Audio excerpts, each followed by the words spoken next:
В принципе, значит, я доволен.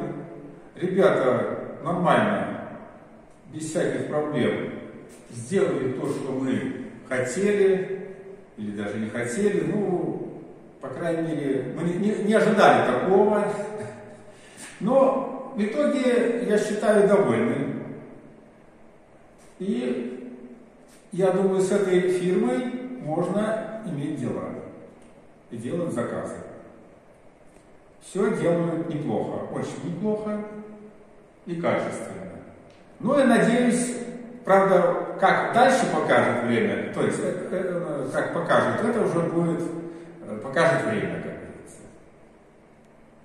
Ну вот и все.